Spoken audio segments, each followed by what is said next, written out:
Matthias Meyer with a pair of rockets on his feet is 3700ths the right side of the clock. গরমের দেশে বড় হওয়ার কারণে skiing বা skating এই সম্পর্কে আমার ধারণা খুবই কম ছিল। তাও স্কেটিং বলতে যেটা বুঝতাম সেটা হলো রোলার স্কেটিং, মানে জুতোর তলায় চাকা লাগানো থাকে এবং সেই চাকা দিয়ে এগিয়ে যাওয়া। আমিও ছোটবেলায় দু একবার চেষ্টা করেছি, কিন্তু আইস স্কিইং বা আইস স্কেটিং সম্পর্কে সেভাবে কিছুই ধারণা ছিল না। একটু বড় হতে হতে আইস স্কিইং বা স্কেটিং এই জাতীয় জিনিসগুলো সম্পর্কে কিছুটা আইডিয়া শুরু হয় ইন্টারন্যাশনাল স্পোর্টস ইভেন্টসগুলো দেখতে দেখতে। যেমন অলিম্পিকে, বিশ্ব উইন্টার অলিম্পিকগুলোতে এই ধরনের অনেক ধরনের ইভেন্ট দেখানো হয়, বা যেটা দেখিনি হয়তো কিন্তু বিভিন্ন সিনেমা বা নানা রকমভাবে শোনা, সেটা হচ্ছে আমাদের দেশের ওই হিমাচল প্রদেশ বা ওই অঞ্চলগুলোতে, হিমালয়ের অঞ্চলগুলোতে শীতকালে স্কিইং হয়ে থাকে। এবং এই সমস্ত স্কিইংগুলো সম্পর্কেই আমার একটাই ধারণা ছিল, সবগুলোই হচ্ছে ডাউন হিল স্কিইং, মানে কোনো একটা উঁচু পাহাড় থেকে স্কি করতে করতে নেমে আসা। চোখের সামনে একদম স্কিইং ব্যাপারটা আমার প্রথম দেখা ফিনল্যান্ডে এসে। এবং এদেশে এসে যে জিনিসটা দেখলাম সেটা হচ্ছে এখানে পাহাড় বলতে খুব বেশি তেমন নেই, বা ডাউন হিল স্কিইং জিনিসটা যে খুব বেশি হয় তা না, কিন্তু তার বদলে অন্য একটা স্কিইং এক্সট্রিমলি পপুলার, এবং লোকজন প্রায় বাড়ির পাশ থেকেই সেই স্কিইংটা করা শুরু করে দেয়। সেই স্কি সম্পর্কে বা আরও স্কি সম্পর্কে ডিটেল সমস্ত কিছু আইডিয়াগুলো বা আরও ইনফরমেশনগুলো আমার ফিনল্যান্ডে আসার পরেই জানতে পারি, এবং ফার্স্ট আমি প্লেনের উপর দিয়ে স্কি করা জিনিসটা এদেশে প্রথম শিখলাম।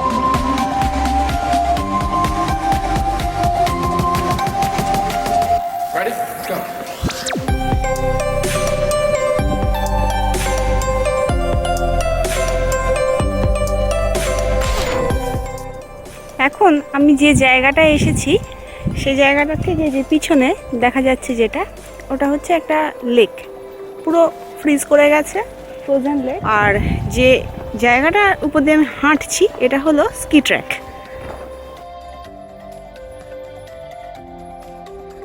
একটা জাংশনে রয়েছি, যে জাংশনে দুদিকে স্কি ট্র্যাক চলে গেছে। আমি এই স্কি ট্র্যাকের ঠিক একটু ধারে দাঁড়িয়ে আছি। অ্যাকচুয়ালি স্কি ট্র্যাকের উপরে দাঁড়াতে নেই, কারণ তাহলে নষ্ট হয়ে যায় ট্র্যাকটা, এগুলো মেনটেন করা হয়। তো আমি স্কি ট্র্যাকের একটু ধারে দাঁড়িয়ে আছি, এখান দিয়ে প্রচুর লোক স্কি করতে করতে যাচ্ছে। এটা মেনলি ক্রস কান্ট্রি স্কিইং, মানে ডাউন হিল নয়, প্লেনের উপর দিয়ে স্কি করতে করতে যাওয়া।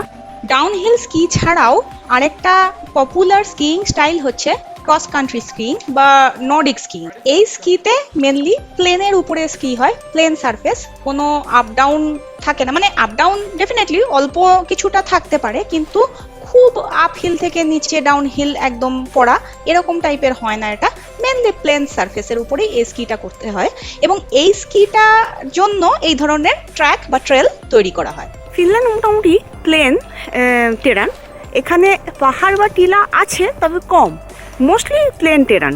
তো সেই কারণে এখানে মোস্টলি ক্রস কান্ট্রি স্কিইংই হয়, ডাউনহিল স্কিইংও হয়, কিন্তু শহরের চারপাশে বা শহরের মধ্যে মধ্যে যে সমস্ত জায়গা রয়েছে সেই সমস্ত জায়গায় যে স্কি ট্র্যাকগুলো করা থাকে সেগুলো সবই ক্রস কান্ট্রি স্কিইং। তো এই ক্রস কান্ট্রি স্কিইং হলো প্লেনের উপর দিয়ে স্কি করা। আমি ক্রস কান্ট্রি স্কিইং বেশ কয়েকবার করেছি, মানে একটু একটু করে শিখেছি, তারপরে প্র্যাকটিসও করেছি, অনেকবারই করেছি। ক্রস কান্ট্রি স্কিইং মানে যখন শিখেছি তখন মেনলি দুরকম বুঝেছিলাম। একটা হলো নর্মাল ক্লাসিক স্টাইলের স্কিইং, যেটা ট্র্যাকটা যে করা আছে ওই ট্র্যাকটার উপর দিয়ে যাওয়া, আর আরেকটা হলো স্কেটিং স্টাইলের স্কিইং, মানে সেটা ট্র্যাক নয়, মাঝখানে যে ফাঁকা জায়গাটা রয়েছে সেই মাঝখানের ফাঁকা জায়গাটায়, মানে এই যে এইখানে আমার একটা ট্র্যাক রয়েছে আর ওইদিকে আবার একটা ট্র্যাক রয়েছে, আপ আর ডাউন, মাঝখানে যে ফাঁকা জায়গাটা, ওই ফাঁকা জায়গাটায় অনেকটা স্কেটিং স্টাইলে এগোতে হয়। তো আমি দেখেছি যারা এখানকার মানে মোটামুটি রেগুলার স্কিয়ার তারা বেশিরভাগই স্কেটিং স্টাইলে স্কি করে, আর বিগিনাররা হয়তো ক্লাসিক স্টাইলে স্কি করে। অ্যাটলিস্ট আমি স্কেটিং স্টাইলের করার সাহস করিনি বা শিখিও নি, আমি মেনলি ক্লাসিক স্টাইলেরই করার প্র্যাকটিস করতাম। তবে ভয় লাগতো এই কারণেই, মানে এদের দেখে মনে হয় যেন স্কিটা এমন মানে একদম ন্যাচারাল। হ্যাঁ, এরা অ্যাকচুয়ালি এত ছোট বয়স থেকে স্কি শেখে, যে কারণে এদের কাছে ব্যাপারটা অনেকটা ন্যাচারাল হয়ে যায় ঠিকই, কিন্তু আমার তো একদমই না। তো তাই জন্য আমার একটু ভয়ই লাগতো। স্কি করতে গিয়ে অনেকবার পড়েছি, তবে বরফের উপরে পড়েছি তো খুব একটা অসুবিধা হয় না, লাগে না, তবে মজাও আছে। আমার মেনলি স্কি শিখিয়েছিল রাধু আমার কলিগ কাম কো সুপারভাইজার ছিল। রাধু খুবই ভালো স্কিয়ার, একদম দায়িত্ব নিয়ে লোকজনকে স্কি শেখাতো। সেই কারণে স্কিয়ের ডিটেলস সম্পর্কে যেটুকু যা আমি শিখেছি সবটাই ওর থেকে শিখেছি, এবং ওর ভিডিও থেকে স্কিয়ের ডিটেলস যদি কেউ জানতে চায় আরও বেটারভাবে জানা যাবে। এখানে স্কি করার বেস্ট টাইম হলো বলা যেতে পারে জানুয়ারি থেকে শুরু করে এপ্রিলের 1st-2nd উইক পর্যন্ত। ডিসেম্বরেও করা যায় নিশ্চয়ই, তবে ডিসেম্বরে অতটাও ভালো বরফ পাওয়া হয়তো মানে যেতেও পারে, নাও যেতে পারে, সেভাবে সম্ভাবনাটা কম আর কি। কিন্তু যদি আমি জানুয়ারি মাসে বা ফেব্রুয়ারি মার্চ একদম পারফেক্ট টাইম, যদিও খুব ঠান্ডা পড়লে স্কি করা খুব কঠিন হয়ে দাঁড়ায়, কিন্তু এই এখন যেমন একদম মার্চের শেষ এপ্রিলের শুরু, এই টাইমটা খুব বেশি ঠান্ডাও নয়, রোদটাও খুব ভালো উঠছে, অথচ বরফটা ভালো আছে, যে কারণে এখন স্কি করাটা একদম পারফেক্ট টাইম।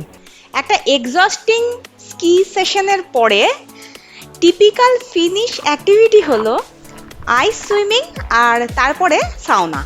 আইস সুইমিংয়ের জন্য ফ্রোজেন লেকটার মাঝখানে কিছুটা অংশ বরফ কেটে জল বার করে রাখা হয়। ঠিক এক্স্যাক্টলি কি প্রসেসে ওখানটা জল করা হয় আমি জানি না, কিন্তু জলের টেম্পারেচারটা কিন্তু একদম মানে বরফ গলা জলের টেম্পারেচার, মানে খুবই ঠান্ডা। আইস সুইমিং মানেই হচ্ছে ওই বরফ গলা জলে সাঁতার হোক বা না হোক কিছুটা সময় কাটানো, কিছুটা ডিপ করা, কিছুক্ষণ থাকা, তারপরে ওই ঠান্ডা জল থেকে উঠে যেতে হয় সাউনার মধ্যে, গরম সাউনা থেকে সেই সাউনার মধ্যে যেতে হয়। এইভাবে একটা কন্ট্রাস্ট বাথ বেশ 2-3 বার করা হয়। প্রথম স্টেপটা কিন্তু সবসময় আইস সুইমিংই করতে হবে, মানে ঠান্ডা জলেই প্রথম স্টেপটা যেতে হবে, মানে সাউনায় গিয়ে ঠান্ডা জলে যাওয়াটা কিন্তু নিয়ম নয়।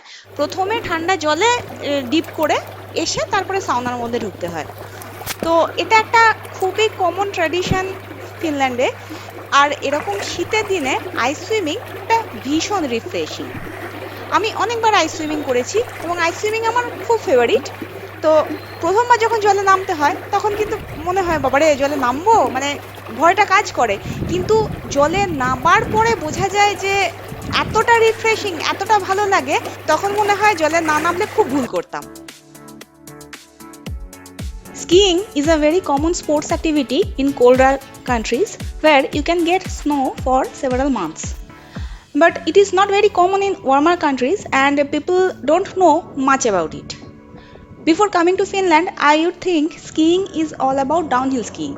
But unlike alpine countries, cross-country skiing or Nordic skiing is the most popular variation in Finland. Cross-country skiing is a type of skiing where you move forward by skiing on a plain terrain, not in any mountain. In Finland, people learn this skiing from very early age.